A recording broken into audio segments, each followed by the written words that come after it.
L'horloge de la gare de Haguenau est aujourd'hui un symbole de la modernité de la ville. Haguenau, avec ses 35 000 habitants, est la deuxième ville du Bas-Rhin. Elle connaît la sérénité, la paix et les tumultes de la modernité d'une ville française et européenne. Cette horloge est aussi un symbole du temps qui passe, du temps qui est passé, des riches heures qui ont jalonné l'histoire de Haguenau, une ville marquée par sa proximité avec la frontière allemande, de la guerre franco-prussienne de 1870-1871 aux combats qui ont mené à sa libération au mois de mars 1945.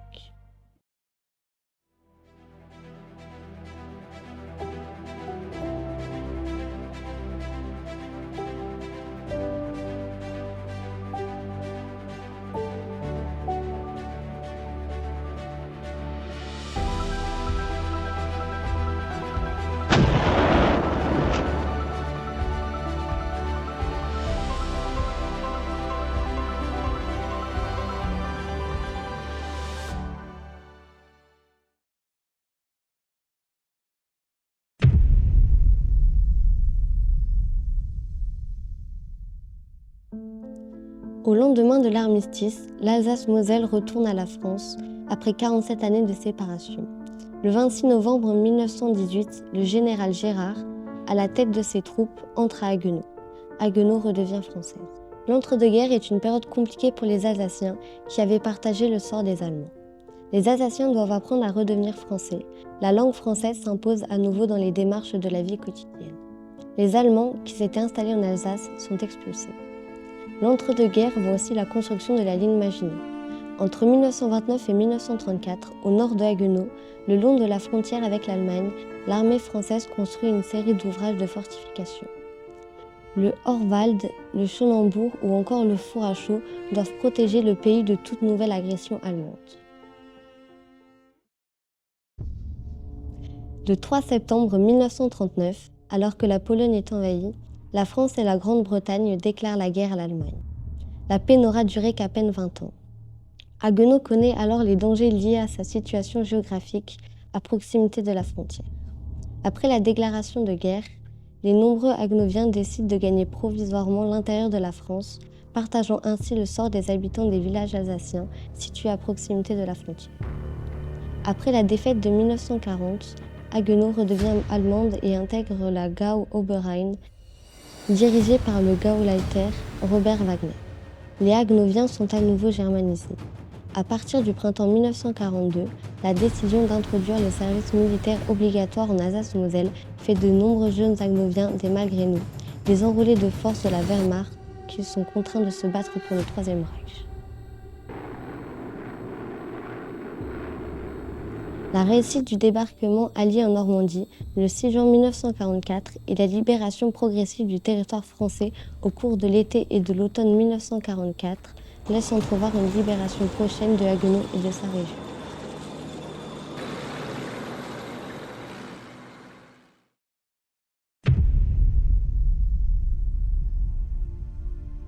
Dans les jours qui suivent la libération de Strasbourg, fin novembre 1944, les troupes de la 79e division d'infanterie Cross of Lorraine, commandée par le général Veitch, progressent avec d'autres éléments de la 7e armée américaine jusqu'au sud d'Haguenau. À partir du 9 décembre, pendant 2 jours, d'intenses combats se déroulent autour du château Valk et à l'entrée du sud d'Haguenau. Les lignes de défense allemandes sont progressivement enfoncées, permettant aux troupes américaines de la 79e division d'infanterie de progresser le long de la route de Strasbourg.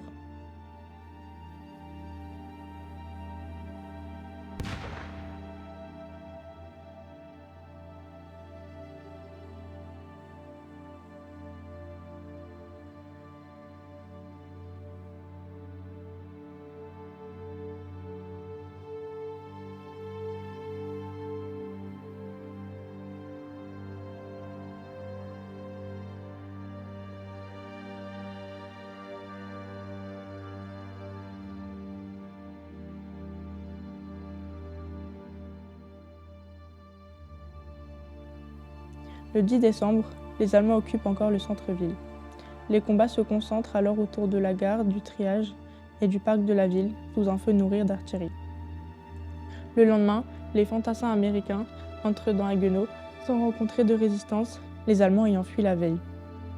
Dans la soirée, les Américains traversent le canal de dérivation de la Moder, repoussant les Allemands de l'autre côté du Rhin. Le 11 décembre 1944, Haguenau était libéré une première fois. Le journal The Star and Strip rappelle les combats de la libération d'Haguenau sous le titre « Les fantassins du général Patch près de la frontière allemande ». Après une longue journée de combat d'hier autour de la gare du Triage et du parc de la ville, sous le terrible feu d'artillerie et de mortiers, les fantassins se sont reposés la nuit dernière et ce matin n'a été qu'une promenade à travers les rues désertes d'Haguenau, où les destructions sont pires que ce que j'ai vu depuis l'Italie. Mais l'accueil n'a été plus chaud et plus gai que nulle part en Alsace. De nombreux soldats de la Wehrmacht ont déserté le secteur. 25 soldats, habillés en civil, se sont présentés au service du contre-espionnage de la division, pour se rendre en disant qu'ils en avaient assez et qu'il y en avait beaucoup d'autres comme eux. On estime à environ 300 dans la ville même et encore davantage dans la forêt qui attendent une opportunité pour se rendre. Les personnes les plus heureuses de voir les courageux fantassins entrer tranquillement en ville sont plus de 200 femmes prisonnières politiques destinées à être exécutées. Les Allemands étaient trop occupés à combattre les Yankees pour avoir eu le temps de les tuer. Les étaient accusés de délits allant d'avoir donné du pain à des prisonniers américains alors qu'ils passaient en ville, jusqu'à avoir caché des pilotes abattus. Harry Robert Russell, soldat du 315e régiment d'infanterie, nous parle de son entrée à Haguenau. Et une quinzaine de kilomètres de là se trouvait une petite ville appelée Haguenau. Dans cette ancienne ville frontière, les Allemands ont fait sauter tous les ponts, mineur le parc de la ville, où même les balançoires et les toboggans étaient minés et piégés, de même que l'escalier du clocher de l'église. C'était le désordre le plus complet autour de la gare cet après-midi où, semble-t-il, les Allemands avaient tenté de charger leurs soldats sur un train pour les évacuer au dernier moment. Frank Reals, infirmier dans la section de renseignement et de reconnaissance du 314e régiment d'infanterie, se souvient de son entrée à Haguenau le 11 décembre 1944. Nous sommes entrés à Haguenau dans l'après-midi du 11 décembre 1944. La Jeep de tête a heurté une mine qui l'a projetée à 6 mètres dans les airs et en travers de la route. Le sergent Homer T. Merrill a été tué sur le coup et un lieutenant français qui était avec nous en tant qu'officier de liaison est mort quelques jours plus tard. 2 autres passagers ont été grièvement blessés. 4 autres Jeeps avaient réussi à s'arrêter derrière nous. Par chance, je me trouvais dans la 5e. De nombreuses autres mines étaient encore enfouies sur la route.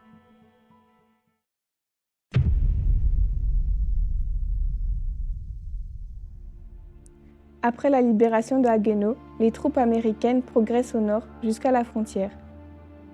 Le 31 décembre 1944, Hitler déclenche l'opération Nordwinde, par laquelle il espère encercler la 7e armée américaine et reconquérir Strasbourg. Le 25 janvier 1945, les Allemands franchissent la Moder et atteignent Haguenau. Les Américains se replient alors et établissent la ligne de front sur la Moder. De janvier à mars 1945, les Américains, en position le long de la Moder et de son canal au centre-ville, font face aux Allemands, installés au niveau du cimetière juif. Cette guerre de position a duré 2 mois. Haguenau était devenue une zone de guerre. La ville se trouvait au cœur de la ligne de front où s'opposaient la 7e armée américaine et les éléments de la Wehrmacht et de la 10e SS Panzerdivision. Un élève de l'école de garçons Saint-Nicolas se souvient. C'était le soir d'une nuit très opaque. Soudain, un sifflement aigu de quelques obus de gros calibre déchira le silence. On se réfugia alors dans les caves. Le calme revint bientôt, mais on se garda quand même de quitter notre refuge. Quelques soldats allemands patrouillaient dans les rues. Mais bientôt la canonnade reprit de plus belle. Les Américains, campant de l'autre côté de la Moder, nous bombardaient sans cesse. Les Allemands y répondaient énergiquement. Les obus pleuvaient sur notre pauvre quartier. Des chars d'assaut circulaient dans les étroites ruelles, tout en lâchant leurs meurtriers projectiles. Partout crépitaient fusils et mitrailleurs. Partout grenades, boulets et obus explosaient. Déjà de ci de là, des maisons brûlaient, personne ne s'aventurait seul dans les rues. Même les personnes les plus curieuses n'osaient plus sortir. Relevant les troupes, la 42e division d'infanterie, Rainbow, la 101e Airborne séjourna à Haguenau, entre janvier et février 1945 avant d'être elle-même remplacée par la 36e division d'infanterie américaine. Les bombardements et les combats dans Haguenau entre soldats américains et soldats allemands avaient rendu la ville méconnaissable. Après avoir participé aux batailles de Normandie et de Bastogne, la 101e Airborne Division arrive à Haguenau le 26 janvier 1945. David Kenyon Webster, parachutiste de la 101e Airborne Division, exprime son ressenti lors de son arrivée à Haguenau jusqu'à son lieu d'affectation, le poste d'observation au bord de la Moder. Nous étions arrêtés au milieu d'une large rue qui avait été copieusement bombardée. Derrière les trottoirs, tels des squelettes tout plats serrés les uns contre les autres, se dressaient des maisons blanches, en ruine, qui semblaient sourire par les trous noirs laissés par les obus. Les gravats tombés dans la rue à cause des bombardements avaient été repoussés au bulldozer contre les maisons, formant un monticule d'1,50 m de haut.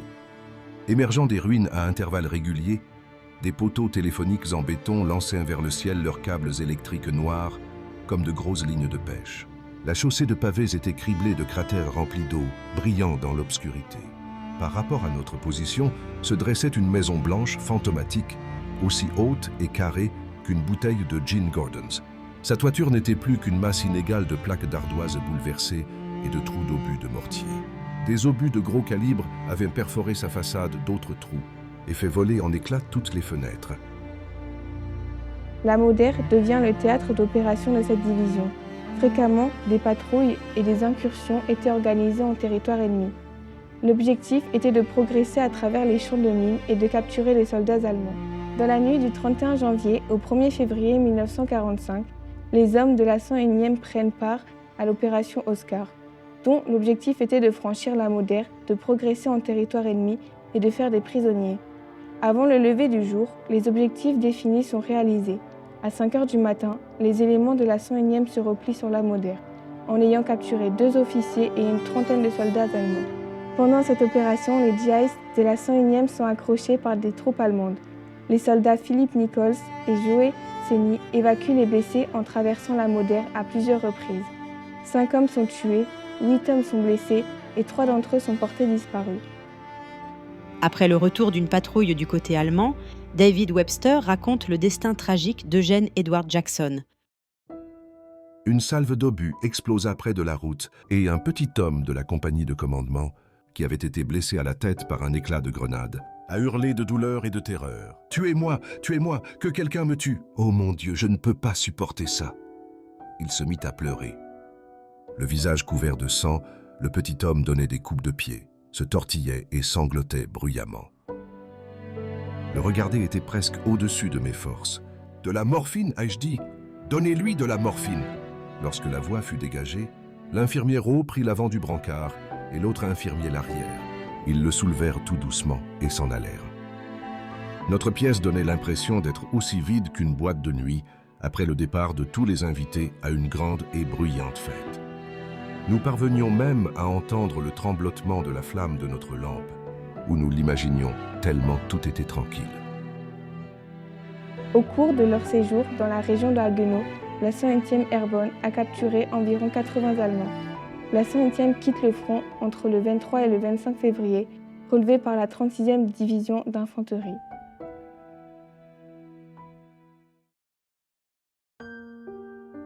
La vie des Haguenoviens est marquée par de nombreuses souffrances et pénuries. L'espoir d'un retour définitif à la paix qu'avait suscité la première libération, en décembre 1944, était reporté à un moment inconnu. Fuyant une ville détruite, les Haguenoviens se cachèrent dans la forêt de Haguenau ou dans les caves, attendant dans la peur et l'incertitude la libération définitive de la ville. Pendant ce temps, les nombreux soldats américains logeaient partout en ville et dans les environs, dans des locaux abandonnés, parfois chez les habitants, notamment au château Walk. Ernest Kummer, responsable de la ferme du château, se souvient. Les Allemands partis, les Américains sont arrivés. Je suis sorti de la cave où nous étions réfugiés et les Américains de m'interpeller, hands up. Ils voulaient savoir combien de personnes se trouvaient dans la maison. Ils ont tout regardé et nous devions passer dans chaque chambre devant eux et y ouvrir les volets. Un jour, le général Patton en personne fit une visite d'inspection au château Walk. De nombreux Haguenoviens ayant vécu cette période évoquent la peur constante, la faim ou encore le froid intense de l'hiver 1944-1945. Les bruits des obus et les visions d'horreur les ont marqués à vie. Une dame de 84 ans, par exemple, confie qu'elle n'a pas pu entendre les feux d'artifice pendant longtemps. Ces bruits lui rappelaient ceux de la guerre, ces bruits qui écumaient tous les jours et les nuits des Haguenoviens, pendant ces longs mois où s'est jouée la libération de Haguenau. Un autre témoin, Rodolphe Huber, âgé de 5 ans au moment de la libération, raconte comment, avec sa mère, ils devraient nourrir leurs cochons malgré les tirs allemands. Les Allemands ont commencé à tirer de là-bas. Ils touchaient la charrette. On s'est dit qu'en 2 rafales, nous avions un peu de temps. On en profitait pour aller jusqu'au cochon, pour le nourrir. On a fait la même chose pour repartir.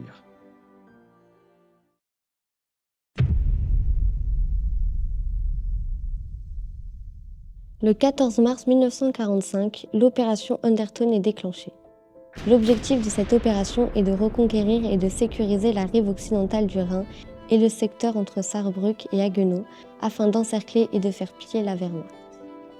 Mise au point par Dwight Eisenhower, grand stratège américain et futur président des États-Unis, l'opération Undertone se déroule en plusieurs étapes. Après un bombardement massif des positions allemandes par l'aviation américaine, la 7e armée américaine et la 1re armée française, combinant leurs forces, devaient mener un assaut contre les unités de la Wehrmacht. Cette opération militaire d'envergure permit aux troupes alliées de franchir la Moselle, de libérer Bitch et Haguenau le 16 mars 1945 et enfin de libérer le nord de l'Alsace 3 jours plus tard, le 19 mars. Le lendemain, les Allemands lancent désespérément une dernière offensive, rapidement stoppée par les Alliés. Le 24 mars, la retraite allemande marque la réussite de cette opération. Les pertes matérielles et militaires sont conséquentes. Les Allemands accusent la perte de plus de 113 000 hommes alors que les Alliés ont laissé plus de 18 000 hommes sur le champ de bataille. Le 15 mars 1945, à 1h du matin, une attaque est menée par les 3e et 7e armées américaines dans le but de détruire les forces allemandes stationnées à l'ouest du Rhin.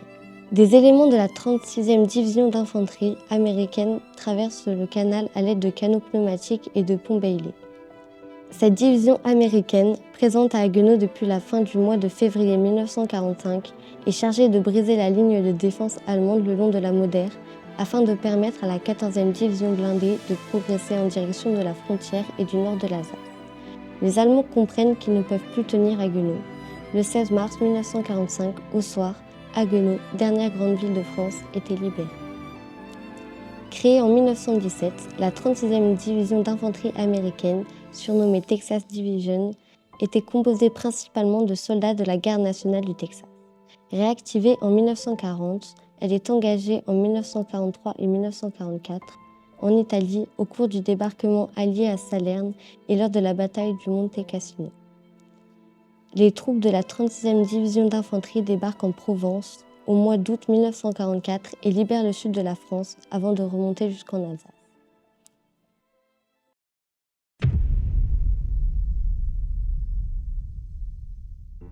À la fin du mois de mars 1945, les Haguenoviens retrouvent peu à peu une vie normale, malgré une vie héroïne et la disparition de leurs proches.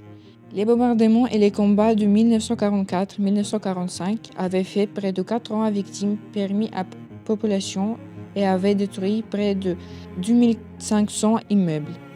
Le 8 mai 1945, enfin la cloche de la vie sonne plus fort qu'elle n'a jamais fait. L'Allemagne nazie avait capitulé, la guerre était terminée. Les Haguenoviens se constituaient en cortège et défilaient dans la rue, alors que les personnalités politiques tiennent des discours. Les festivités battent leur plein. Annette Carly, 13 ans en 1945, nous a laissé un témoignage où elle se souvient du 8 mai 1945, jour de la capitulation allemande. Son pasteur est venu annoncer la nouvelle de la fin de la guerre. Mes enfants, c'est un grand jour. Nous sommes le 8 mai et l'Allemagne a capitulé. Allons à l'église pour sonner les cloches et remercions Dieu pour tout cela.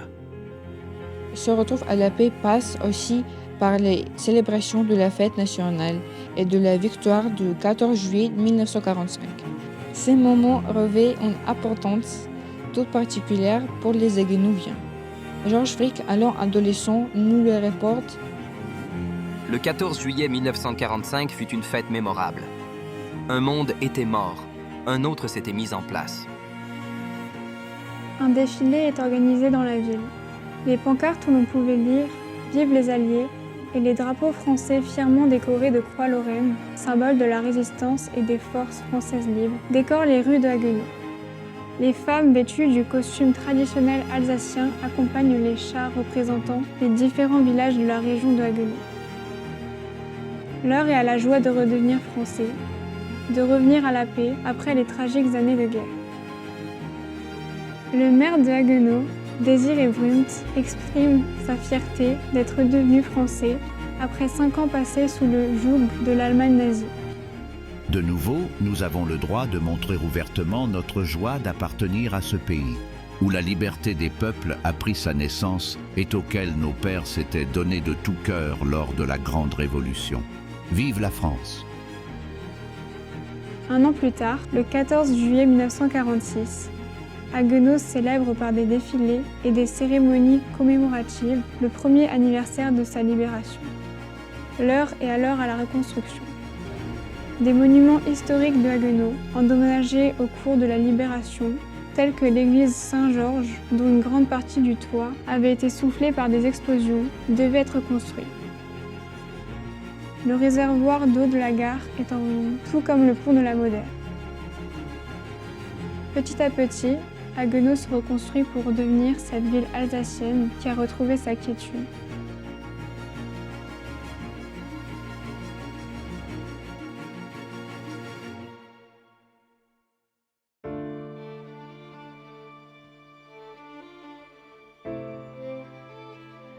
« 20 ans ont passé. Les années de guerre font partie maintenant de l'histoire de Haguenau, dernière grande ville de France à avoir été libérée. Si les stigmates de la guerre se sont aujourd'hui refermés, le souvenir reste. Ce souvenir des victimes, mais surtout des combattants américains qui ont quitté leurs villes et villages de l'autre côté de l'Atlantique pour libérer à 2 reprises ce territoire d'Alsace, parfois au sacrifice de leur vie. Ces soldats ont traversé l'océan Atlantique, puis l'Europe en subissant plusieurs combats pour atteindre Haguenau. Mais si pour les habitants de la ville, la liberté est retrouvée, la guerre continuera pour ces valeureux combattants, jusqu'au 8 mai 1945, fin de la Seconde Guerre mondiale.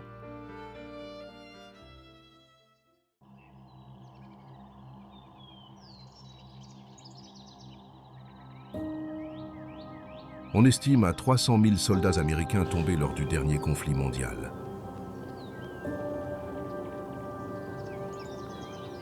La majorité sont enterrés aux côtés de leurs frères d'armes dans des cimetières militaires américains tels que Colville-sur-Mer ou Saint-Avold.